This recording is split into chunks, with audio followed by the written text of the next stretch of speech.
Welcome to the next destination, your travel guide to the world's most beautiful places.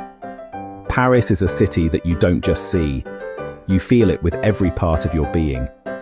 It's like stepping into a song you've known your whole life, yet hearing it for the very first time. The city's melody is played on the wide, tree-lined boulevards whispered down narrow cobblestone alleys. Grand monuments, quiet, hidden gardens. You can taste its story in a warm, buttery croissant. You can hear its history in the chime of a distant church bell. You can feel its creative spirit in the very air you breathe. It's a living, breathing poem written in stone and in light. Before we begin our walk together, let's set the scene. Imagine the soft morning light spilling over the rooftops, turning the grey zinc a gentle shade of silver. Picture the scent of strong coffee and freshly baked bread drifting from a corner boulangerie, a smell that is the city's daily promise of simple joys. This is not just a list of places to check off. This is an invitation to experience Paris. Our first destination is the heart of Paris, its most famous silhouette against the sky. We are going to the Eiffel Tower, located on the Champs de Mars in the 7th arrondissement. In one simple sentence, it is a magnificent wrought iron tower standing tall by the Seine River. Why should you go there? Because it is the enduring symbol of Paris. From its heights, you will see the entire city spread out like an intricate map. Standing beneath its massive arches, you feel incredibly small, yet part of something grand and historic. The sheer scale takes your breath away, a lattice of iron reaching for the clouds. As you get closer, the sounds of the city change. A blend of languages fills the air, excited chatter of families, soft clicks of cameras. Joy and anticipation bubble around you. Find a spot on the green lawns of the Champs de Mars. Lie back on the grass. Feel the sun warm your skin as clouds drift behind the tower's peak. It's a place for slow moments, a place to watch the world go by. At night, everything transforms. The tower ignites with thousands of sparkling lights, a cascade of diamonds against the dark sky. It feels like the city is celebrating. If you're brave, take the elevator to the top. Feel the wind on your face as you gaze over the rooftops, the bridges, the winding river. Quiet and peaceful up there. For the iconic photo, walk to the Jardins du Trocadéro. The plaza frames the tower perfectly. It's a classic for a reason. But don't just stay put. Wander paths below the tower. Listen to street musicians playing accordions. Soak in the vibrant, happy energy. Don't leave without tasting something simple and delicious. Near the base, small stands sell crepes. Order au sucre or au citron. Feel the warmth in your hands. Bite into the soft, sweet dough. Simple, pure, utterly Parisian. A small pleasure that completes the visit, a sweet memory tied to the place. The Eiffel Tower is not just to see, it's a feeling of wonder, a taste of sweetness, and a sight that will stay with you forever. It is the perfect start to our Parisian story. From the soaring heights of the Eiffel Tower, we now descend into a world of quiet wonder and timeless beauty. Our next stop is the Louvre Museum, located in the 1st arrondissement, right in the heart of Paris. It is the world's largest art museum, housed in a former royal palace, with its famous modern glass pyramid at the entrance. Why should you go there? Because it holds some of humanity's greatest artistic treasures. Walking its halls is like traveling through centuries of history. Step into the Cour Napoleon and see the pyramid. Feel the pull between the old and the new. Inside, the atmosphere is hushed and reverent. Feel calm and quiet awe in the grand galleries. Sunlight streams through tall windows illuminating masterpieces. It's a place where you find yourself lowering your voice without thinking, moved by the silent stories hanging on the walls. You can feel the slow, steady heartbeat of art history all around you. The air feels thick with creativity and the ghosts of artists. There is so much to see. Choose your own adventure. Of course, you will want to see the icons. Mona Lisa, Venus de Milo, Winged Victory of Samothrace. But after seeing the stars of the show, allow yourself to get lost. Wander into a less crowded wing, Egyptian antiquities, Napoleon III apartments. Find a painting that speaks only to you. Sit on a velvet bench and just look, letting the colors and shapes tell you their story. When you need a moment of rest, find one of the museum's cafes. The Café Molian, with its terrace overlooking the pyramid, is a wonderful choice. Order a light sandwich, macaron, small eclair. As you sip your coffee, look out at the palace courtyard and reflect. The taste of a simple espresso becomes part of the memory. The Louvre is more than a museum. It's a pilgrimage for the soul, a place where you can connect with the timeless power of human creativity. From the Palace of Art, we now journey to an island that feels like the very birthplace of Paris. We are going to Notre-Dame Cathedral, standing majestically on the Île de la Cité. In one simple sentence, it is a magnificent Gothic cathedral, a masterpiece of medieval architecture on an island in the Seine River. Why should you go there? It is the spiritual heart of Paris. It is the historical heart of Paris. A place of breathtaking beauty and resilience. Carved stone, radiant stained glass windows. Even as it continues its restoration, its presence is powerful. It stands as a testament to faith artistry, the city's enduring spirit. A symbol of hope for over 800 years. As you approach, you can feel the weight of history. The stone of its facade tells stories of saints, kings weathered by centuries of rain and sun.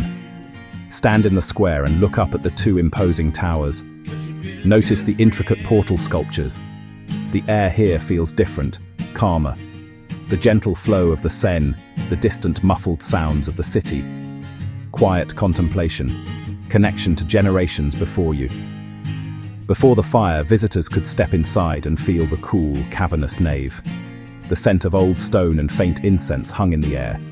Rose window sunlight, pre-fire, red light on stone, blue light on stone, gold light on stone.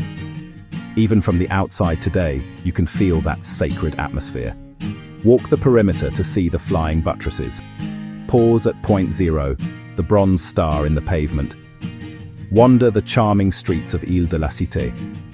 Find a small, cozy cafe. Order a chocolat chaud à l'ancienne, thick hot chocolate being poured. As you sip it slowly, you can look back towards the cathedral, its silhouette a constant, reassuring presence. The sweet, deep flavor of the chocolate is a comforting contrast to the cathedral's solemn grandeur. Section 5. The Artists' Hill, Montmartre and Sacré-Cœur. Now let's leave the flat heart of the city and climb to a place that feels like a village suspended in time.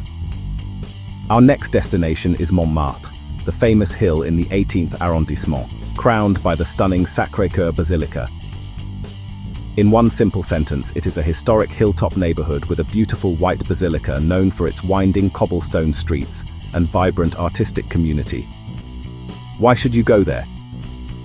Because it offers a charming bohemian escape from the grand boulevards of Paris and provides one of the most breathtaking panoramic views of the city. It feels like you've stepped into a painting, a world of romance and creativity. The journey up the hill is part of the magic. You can climb the many flights of stairs, feeling the burn in your legs as the city view opens up behind you with each step. Or you can take the charming funicular for a gentle ride to the top. As you ascend, you feel the atmosphere shift. The air feels lighter, and you can smell the sweet scent of baking pastries and brewing coffee from the small cafes that line the streets.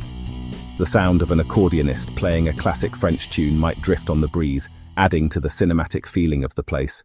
Under your feet, the smooth, worn cobblestones tell tales of the famous artists, Picasso, Renoir, Van Gogh, who once walked these very paths. At the summit, the magnificent white domes of the Sacré-Cœur Basilica rise up like a dream. Step inside to feel the cool, peaceful silence of its vast interior, a stark contrast to the lively streets outside. Then, sit on the steps in front of the basilica. This is one of the best spots in Paris to simply be. Watch the city stretch out below you, a sea of rooftops extending to the horizon. It's a place to feel the pulse of Paris from a distance, to watch the sun set and the city lights begin to twinkle. From here, wander to the nearby Place du Tertre. This bustling square is an open-air art gallery, filled with painters at their easels, capturing the charm of Montmartre on canvas. This neighborhood is made for leisurely indulgence. Find a classic little bistro with red and white checkered tablecloths. Order a simple café au lait, served in a wide bowl-like cup. Pair it with a flaky, buttery croissant, fresh from the oven.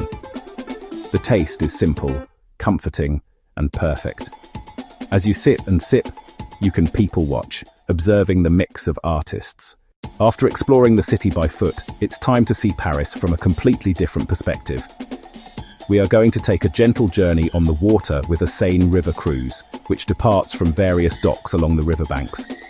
In one simple sentence, it is a relaxing boat tour on the river that flows through the heart of Paris, offering views of its most famous landmarks from the water. Why should you go there?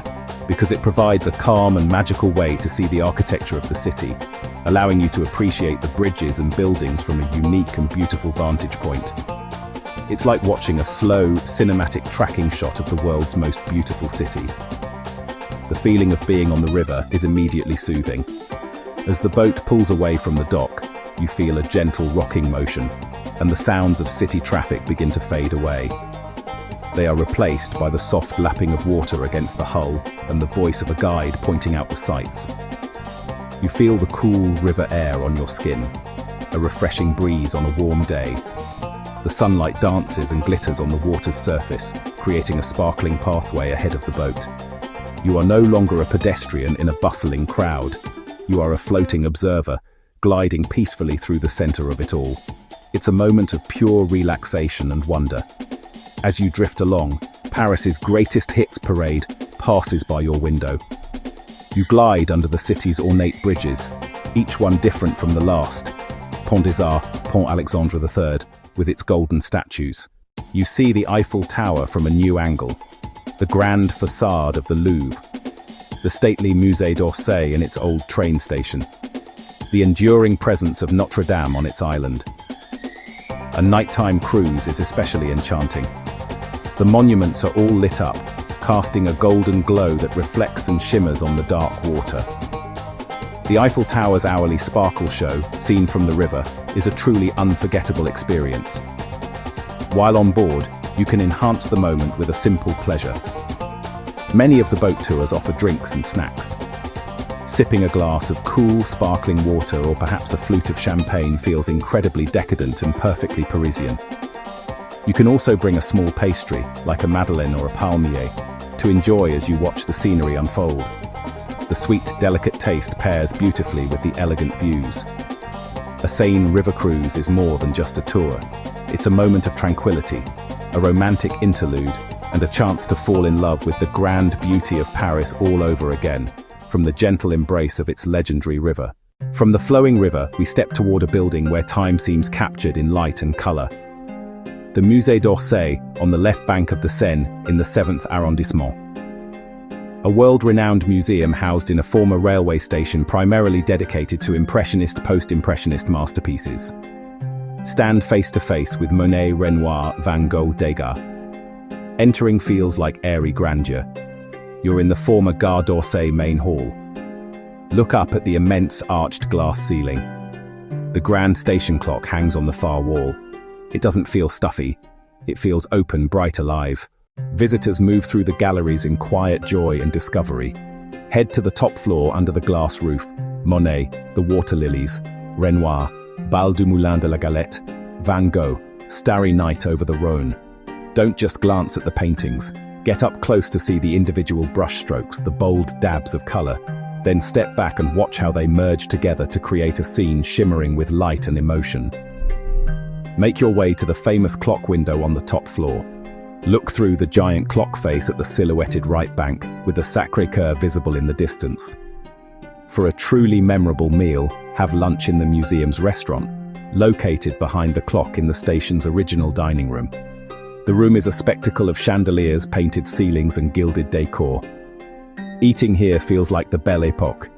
Musée D'Orsay is an essential Parisian experience, a place where art, history, and architecture come together in a symphony of light. Our journey now takes us through two very different, yet equally iconic Parisian experiences. We'll start in the lively, intellectual heart of the city, the Latin Quarter in the 5th arrondissement, before moving to the grandest avenue of them all. The Latin Quarter is the historic student neighborhood. narrow medieval streets, ancient universities, bustling cafes, to feel the vibrant, youthful energy of Paris. Get lost in a maze of streets filled with bookshops, filled with history, filled with spirited conversation. The city's intellectual pulse centers around the Sorbonne University. Lively, organized chaos as you wander in. Narrow, winding streets, some still paved with cobblestones, murmur of students debating over coffee. Pages turning at Shakespeare and Company, sizzle from Greek eateries, sizzle from Lebanese eateries, the aroma of old books, the scent of strong espresso, freshly baked bread. Every corner has a story, every cafe a writer or thinker, or slow down, browse, sit, think, from bohemian charm to pure Parisian grandeur. We are heading to the Champs-Élysées in the 8th arrondissement. The avenue stretches from Place de la Concorde to the towering Arc de Triomphe. Experience the sheer scale and elegance of Paris. Witness the city's ceremonial axis. Walking the wide, tree-lined boulevard feels like an occasion. Hum of traffic, rhythm of countless footsteps, high-end shops and theatres. The city's catwalk, be part of the show. Arrive at the Arc de Triomphe. Don't just admire it from below, climb to the top. From the observation deck, a breathtaking 360-degree view of Paris. See the 12 avenues radiating like spokes on a wheel. Haussmann's city planning on full display. After your descent, find a classic sidewalk cafe on the avenue. Order a tarte tatin. Warm caramelized apples and buttery pastry, the perfect reward. For our final stops, we will explore two places that perfectly capture the dual personality of Paris, its chic historic charm and its love for peaceful green spaces. We begin in Le Marais, a wonderfully preserved district spanning the 3rd arrondissement and the 4th arrondissement. In one simple sentence, Le Marais is a trendy and historic neighborhood known for its narrow pre-revolutionary streets, elegant old mansions, boutiques, galleries, cafes. If you have any questions, leave them in the comments below. I'll reply as soon as possible. I hope you enjoyed this video. If you did, please give it a thumbs up and subscribe to our channel. I will see you in the next one.